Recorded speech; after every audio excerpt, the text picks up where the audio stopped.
नमस्कार, मैं रंजन कुमार ई2ई क्लास में आप सबका फिर से एक बार स्वागत करता हूं। तो आज सीटेट पेपर 2 का एग्जाम 12 बजे खत्म हुआ है। तो हम लोग आज इस वीडियो में पेपर 2 के सॉल्यूशन को लेकर आए हैं।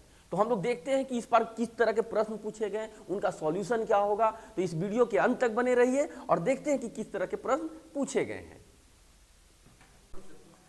तो चलिए, सीडीपी का पहला प्रश्न आपके सामने है। प्रश्न कह रहा कि एक शिक्षिका ने नोटिस किया कि उसका एक छात्र अत्यधिक विचलित है और उसे कक्षा के दौरान ध्यान देने में परेशानी होती है। निम्नलिखित में कौन सी रणनीति छात्र को केंद्रित रहने में मदद करने के लिए एक प्रभावी रणनीति होगी। तो इस प्रश्न का सटीक उत्तर जो है यह है ऑप्शन नंबर 4 कि छात्र को कक्षा के दौरान बार बार करने के लिए कार्य देना चाहिए। उससे क्या होता है कि बच्चे में अभ्यास करने की क्षमता जागृत होती है। अगला प्रश्न आपके सामने है जीन पियाजे को लेकर। तो मैंने बताया था पहले भी कि जीन पियाजे जो जितने भी मनोवैज्ञानिक है उनके सिद्धांतों को अच्छी तरह से पढ़ ले, उससे हमेशा प्रश्न पूछे जाते हैं। तो प्रश्न यहां आपके सामने है कि जीन पियाजे का मानना था कि ज्ञान है। तो ज्ञान है क्या? तो उनका मानना था कि ज्ञान पर्यावरण में निष्क्रिय रूप से पारित होने के बजाय बच्चों द्वारा निर्मित किया जाता है। तो आपका सही जो उत्तर है यह है ऑप्शन नंबर 4। इसी क्रम में अगला प्रश्न आपके सामने देखिए, फिर से जीन पियाजे के सिद्धांत से ही प्रश्न पूछा गया है। तो आपको समझ में आ रहा होगा कि मैंने क्यों बताया था कि जीन पियाजे या वाइगोत्स्की इन सभी के सिद्धांतों को क्यों अच्छी तरह से हम लोग पढ़े। तो प्रश्न आपके सामने कि जीन पियाजे के अनुसार चिन्हों के लिए चिन्हों का प्रयोग करने की क्षमता, जैसे कि अक्षर एक्स को अज्ञात अंक के लिए मानने की क्षमता डैश के दौरान विकसित होती है और विद्यार्थियों को डैश सीखने में सक्षम बनाती है।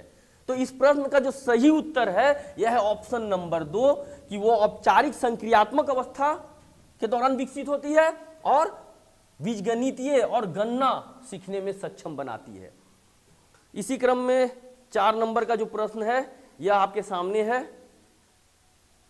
यहां पर असर्शन और रीजन यानी कि कथन और कारक के को लेकर प्रश्न पूछा गया है। तो प्रश्न कह रहा है कि वास्तविक जीवन की समस्याओं और मूर्त अनुभवों से सीखने से बच्चे को अधिगम और जानकारी प्राप्त करने के लिए कई रास्ते मिलते हैं। तो ऑप्शन और इसका कारण दिया गया है कि विकास अपेक्षाकृत व्यवस्थित और अनुक्रमिक है।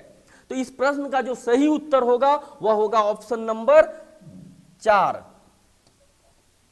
ए और बी दोनों सही है और ए अभिकथन यानी कि ए का सही व्याख्या कर रहा है, ए आर की सही व्याख्या करेगी। अगला प्रश्न 5वां, निम्नलिखित में से कौन प्रगतिशील शिक्षा के में शिक्षक की भूमिका का सबसे अच्छा वर्णन करता है। ऑप्शन आपके सामने है। तो इस प्रश्न का जो सही उत्तर है ऑप्शन नंबर 1 यानी कि शिक्षक बच्चों को प्रयोग करने के लिए विविध सामग्री प्रदान करता है और आवश्यकता पड़ने पर आलंबन प्रदान करता है। बच्चे को अगर विभिन्न सामग्री के द्वारा जो है उनको शिक्षित किया जाए तो उनमें जो है ना उस चीज को लेकर जो जिज्ञासा बढ़ती है और उसको सीखने में वो ज्यादा सक्षम होते हैं। इसी प्रकार अगला प्रश्न आपके सामने, 6ठा प्रश्न आपके सामने है। यहां कहा जा रहा है कि निम्नलिखित में कौन सा सामाजिकरण की प्रक्रिया की विशेषताएं हैं। तो आपके सामने चार ऑप्शन है। तो चारों में जो सबसे सटीक है यह है कि ऑप्शन नंबर बी, यह एक जटिल प्रक्रिया है। समाजीकरण की जो प्रक्रिया है उसकी विशेषता क्या है कि समाजीकरण की एक जटिल प्रक्रिया है। प्रश्न संख्या 7 कहा जा रहा है कि निम्नलिखित में से कौन एक समावेशी कक्षा का उदाहरण नहीं है। समावेशी कक्षा का उदाहरण यहां पर गौर करना है कि नहीं है। प्रश्न बड़ा घुमा कर दिया जाता है, आपको कंफ्यूजन हो इस तरह के प्रश्न दिए जाते हैं। अगर बोल दिया जाता कि उदाहरण है तो आप सही मारते हैं, लेकिन यहां बोला जा रहा है कि उदाहरण नहीं है। तो यहां पर ऑप्शन आपके सामने है। तो इस प्रश्न का जो सही उत्तर होगा यह होगा कि विभेदित निर्देश देना, यानी कि बच्चों में जो है ना भेदभाव की भावना को नहीं जागृत करना है। अगला प्रश्न आपके सामने है, यह भी जो है कथन और कारक यानी कि असर्शन और रीजन से ही प्रश्न है। यहां पर कथन है कि ये वह कोई उद्देश्यात्मक निश्चित क्षण नहीं होता जब कोई बच्चा मध्य बाल्यावस्था या किशोरावस्था में प्रवेश करता है और इसका जो कारण दिया जा रहा है कि विकास प्रकृति में निरंतर होता रहता है। तो क्या इस कथन को जो कारण है वो सपोर्ट कर रहा है? तो चलिए देखते हैं ऑप्शन में सही विकल्प चुनना है। तो सही विकल्प जो है आपका ऑप्शन नंबर एक है, यानी कि ए और आर यानी कि कथन और कारक दोनों ही सही हैं, लेकिन ए की आर सही व्याख्या नहीं करता है। अगला प्रश्न कोहल वर्ग से भी प्रश्न पूछे जाएंगे, ये मैंने पहले ही कहा था आपको।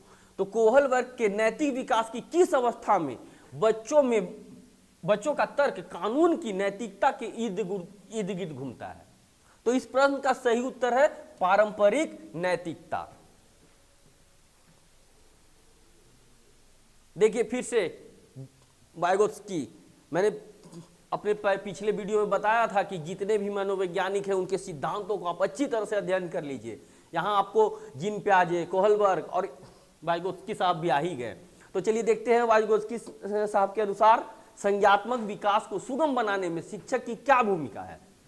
तो यहाँ जो ऑप्शन आपके सामने दिए गए हैं, तो इसमें जो सबसे सटीक उत्तर है यह है कि आलंबन के माध्यम से छात्र के सीखने का मार्गदर्शन और समर्थन करना।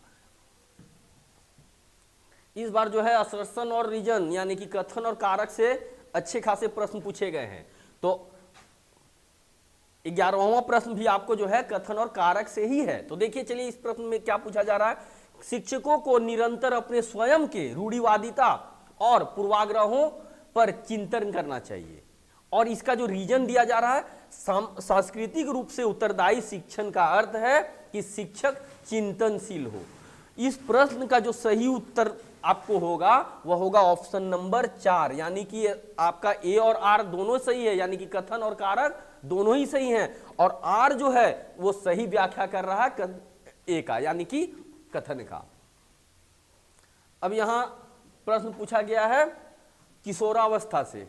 किशोरावस्था, बाल्यावस्था, शैशवावस्था, जितनी भी अवस्थाएं हैं उनका अच्छी तरह से अध्ययन करने के लिए मैंने पहले भी कहा था। तो किशोरावस्था से प्रश्न पूछा जा रहा है कि किशोरावस्था में के बारे में निम्नलिखित में से कौन सा कथन सही नहीं है, इस पर गौर करना है आपको। सही नहीं है, जो सही नहीं है वही आपका सही उत्तर होगा। तो यहाँ ऑप्शन आपके सामने है, तो इसका सही जो उत्तर होगा वो होगा ऑप्शन नंबर 4, यानी कि किशोरावस्था एक सामाजिक रचना है, यह एक सामाजिक रचना नहीं है। फिर से कोहल वर्ग के बारे में, कोहल वर्ग के सिद्धांत से संबंधित प्रश्न आपके सामने है। कोहल वर्ग के नैतिक विकास के सिद्धांत की कैरोल गिलिगन की आलोचना का केंद्रीय तर्क क्या है? उन्होंने आलोचना की थी तो उसका तर्क क्या था? तो इसका जो सही उत्तर होगा वह होगा ऑप्शन नंबर 4, यानी कि देखभाल की नैतिकता और नारीवादी दृष्टिकोण। देखिए फिर से असर्शन और रीजन से प्रश्न पूछा गया है। तो यहां पर जो है कथन कहा दिया जा रहा है कि छात्रों के अच्छा प्रदर्शन करने और स्कूल में बने रहने की अधिक संभावना है यदि उनको अपने स्कूल से भावात्मक लगाव है और वे मानते हैं कि उनका होना मायने रखता है। अब इस असर्शन का जो रीजन दिया जा रहा है वह है कि भावनाएं सीखने में महत्वपूर्ण भूमिका निभाती है। तो इस प्रश्न का जो सही उत्तर होगा वह होगा ऑप्शन नंबर 1। ए और आर दोनों सही हैं, लेकिन ए की व्याख्या जो है आर, वो ए की आर व्याख्या नहीं है। ऑप्शन नंबर 1 आपका सही उत्तर होगा।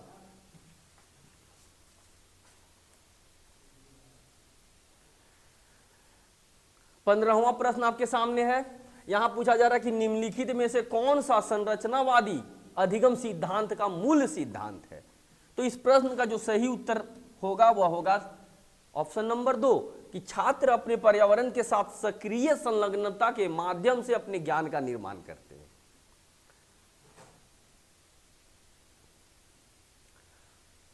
16 नंबर प्रश्न, सुजाता नृत्य प्रतियोगिता में केवल इसलिए उत्सुकता से भाग लेती है क्योंकि वह नकद का प्रथम पुरस्कार जीतने में रुचि रखती है, यानी कि उसे बस केवल नगद पुरस्कार की अभिलाषा है। तो सुजाता है क्या, बेसिकली उसकी मानसिकता क्या दर्शाती है? तो सुजाता के बारे में जब यहां पूछा जा रहा है तो इसका सही आंसर है ऑप्शन नंबर 1, यानी कि बाहरी रूप से प्रेरित है वो, उसे जो है अंदर से जिज्ञासा नहीं है कि नृत्य प्रतियोगिता में भाग लेकर जो है प्रथम आना है। प्रश्न संख्या 17, एक माध्यमिक स्कूल शिक्षक छात्रों को संकल्पनाओं और वास्तविक दुनिया के अनुप्रयोगों के बीच संबंध बनाने में मदद करके सार्थक सीखने को सक्षम बनाना चाहता है।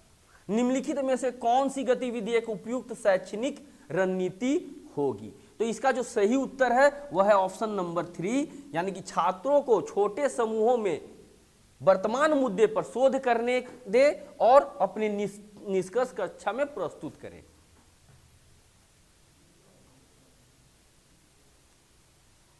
देखिए, मूल्यांकन से भी प्रश्न है, यानी कि मैंने अपने वीडियो में बताया था कि रचनात्मक मूल्यांकन इस तरह के जो है आप जो टॉपिक मैंने महत्वपूर्ण टॉपिक बताए थे, तो उसमें मूल्यांकन को लेकर भी मैंने बताया था कि आप इन सब टॉपिक्स को अच्छी तरह से पढ़ लें, इनसे प्रश्न पूछे ही जाते हैं।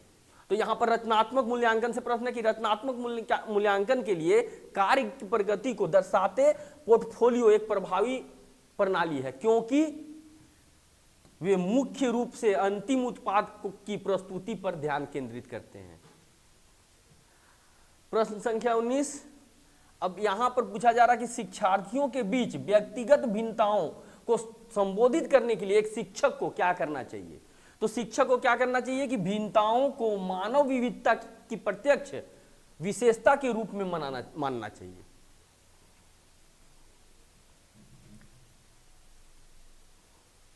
अगला प्रश्न है लेव वाइगोत्स्की के सिद्धांत को लेकर। तो यहाँ पर जो है ये लेव वाइगोत्स्की, कोहलबर्ग या फिर जीन पियाजे, इनसे हमेशा प्रश्न पूछे जाते हैं।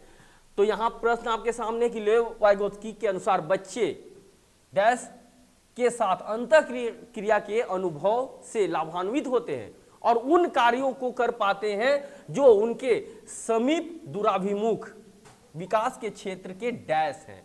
तो इस प्रश्न का जो सही उत्तर है वह है आपका ऑप्शन नंबर 1, यानी कि बच्चे अधिक जानकार हैं, अन्य के साथ बस विकास के क्षेत्र के बस बाहर है। 21 क्वेश्चन आपके सामने है कि आलोक निम्नलिखित व्यवहार दिखाता है। पढ़ते समय सिर को अजीब स्थिति में पकड़ना, आंख को बार बार मूंदना और रगड़ना, आंखों की लाली, सूजन, अक्षर पहचान में भ्रांति होना, यह किससे संभावित लक्षण हो सकते हैं? यानी कि वो किस बीमारी से ग्रसित है? तो इसका नाम है संचार संबंधी विकार, यानी कि कम्युनिकेशन डिसऑर्डर।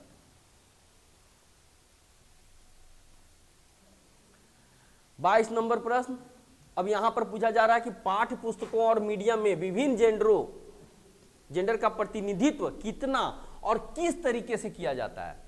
जैसे महत्वपूर्ण प्रश्न पूछने से किसको प्रोत्साहन मिलेगा? तो इस प्रश्न का जो सही उत्तर होगा वह होगा कि जेंडर भूमिका की नम्यता के हतोत्साहित को, जो हतोत्साहित है उन्हें इससे प्रोत्साहन मिलेगा। अब यहां अगला प्रश्न आपके सामने है 23 नंबर, एक प्रगतिशील कक्षा में आकलन क्या होना चाहिए? तो एक प्रगतिशील कक्षा में आकलन जो है मानव संदर्भित होता है। इसका सही उत्तर ऑप्शन नंबर 3 है। इसी प्रकार 24 नंबर क्वेश्चन भी आपके सामने है। इसमें पूछा जा रहा है कि निम्नलिखित में से कौन सा एक ऐसे प्रश्न का उदाहरण है जिसमें छात्रों को जानकारी का विश्लेषण करने की आवश्यकता होती है? इसका सही उत्तर है ऑप्शन नंबर 2, यानी कि टू किल ए मॉकिंग बर्ड में लेखक प्रतीकवाद का उपयोग कैसे करते हैं।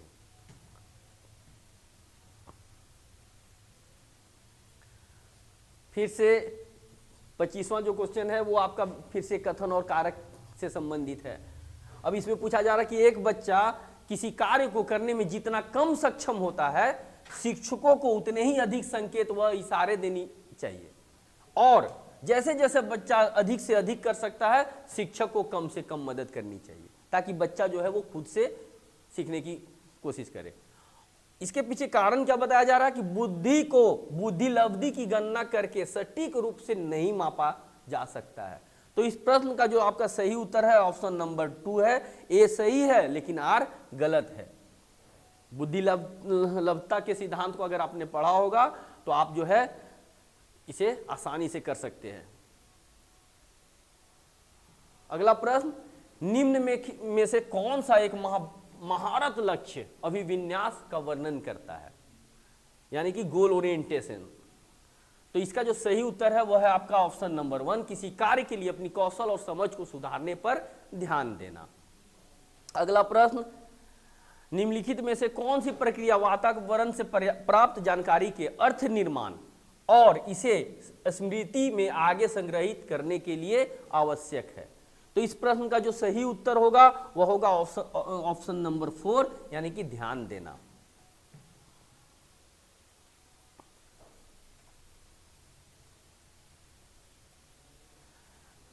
अट्ठाईस नंबर जो क्वेश्चन है इसमें भी आपका कथन और कारक सही है।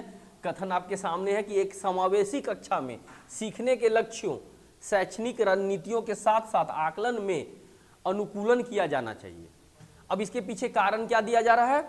समावेशन का दर्शन शैक्षणिक दृष्टिकोण और मूल्यांकन के माध्यम से सभी व्यक्तिगत मतभेदों को समाप्त करने की वकालत करता है। तो इस प्रश्न का जो सही उत्तर होगा वह होगा ऑप्शन नंबर 4, यानी कि ए और आर दोनों सही है, यानी कि कथन, अभिकथन और कारण दोनों ही सही है और ए जो है आर की व्याख्या करता है।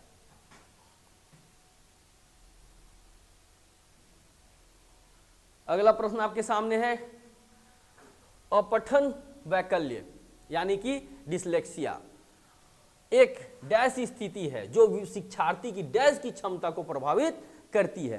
तो इसका सही उत्तर है ऑप्शन नंबर 1, यानी कि डिसलेक्सिया जो है एक तंत्रिकीय न्यूरोलॉजिकल स्थिति है जो शिक्षार्थी के ध्वनियों के प्रतीकों चिन्हों के साथ जोड़ने की क्षमता को प्रभावित करता है। सीडीपी के अंतिम प्रश्न में आते हैं। तो यहाँ पूछा जा रहा है आपको, आखिरी प्रश्न आपके सामने है सीडीपी का, कि एक प्रारंभिक विद्यालय का शिक्षक छात्र के शैक्षणिक आत्मसंप्रत्यय के विकास को दृढ़ता से प्रभावित कर सकता है। कब? ऑप्शन आपके सामने है। तो इस प्रश्न का जो सही उत्तर है वह है ऑप्शन नंबर 2, यानी कि छात्रों में स्वायत्तता और पहल को पुरस्कृत करना। इससे क्या होगा कि बच्चे में शैक्षणिक आत्मसंप्रत्यय के विकास को बढ़ावा देगा। तो सीडीपी के 30 प्रश्न बहुत ही अच्छे थे। अगर जिन्होंने ध्यानपूर्वक सभी सिद्धांतों को पढ़ा होगा तो इस प्रश्न को आसानी से किया जा सकता है और उम्मीद है कि आप लोगों ने भी अच्छे से किया होगा। अभी हम लोग आते हैं और भी अगले प्रश्न, और भी जो पेपर हैं आपके लैंग्वेज पेपर हैं या फिर दूसरे भी पेपर हैं उसके प्रश्न के उत्तर में।